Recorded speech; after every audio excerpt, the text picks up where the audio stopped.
It's great to be back in, and there's a bit of excitement and a bit of a buzz, and the group getting back together. They're all very happy to see each other, and it's good to see them again. So yeah, it's a positive start.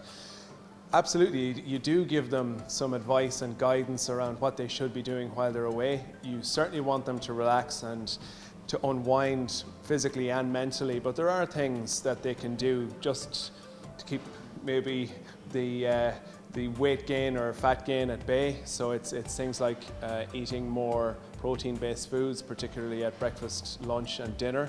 That seems like a lot, but it just means that they would have eggs instead of no breakfast.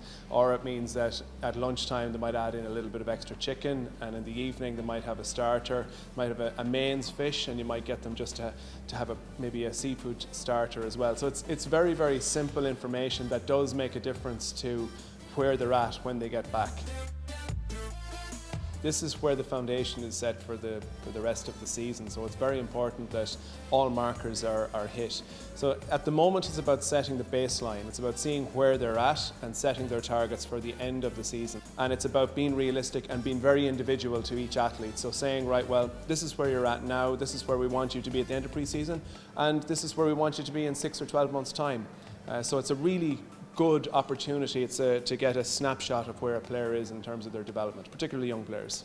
A lot of different shapes and sizes, a lot of different goals and needs for each player. So it's about helping each person understand on a daily basis what they need in terms of energy, carbohydrate, protein, fat, and making sure that that's very clear for them in food terms. And I think that's really, really important. Everybody wants to understand, it doesn't matter if they're an elite athlete or a general member of the population, what do I eat?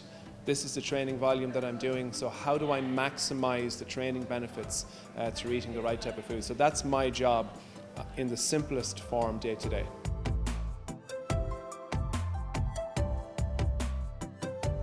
Well, in season it's more about performance on the pitch. So it's about fueling the body accordingly in and around training and in preparation for those big games.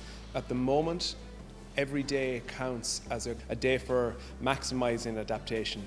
So it's crucial that there's not really much downtime. There isn't really any phase throughout the entire week where these players can just forget about their nutrition or their lifestyle. Every single hour counts because they're going to be doing so much training, and the volume is so high that if they're not recovering, then they're standing still and they have to be moving forward.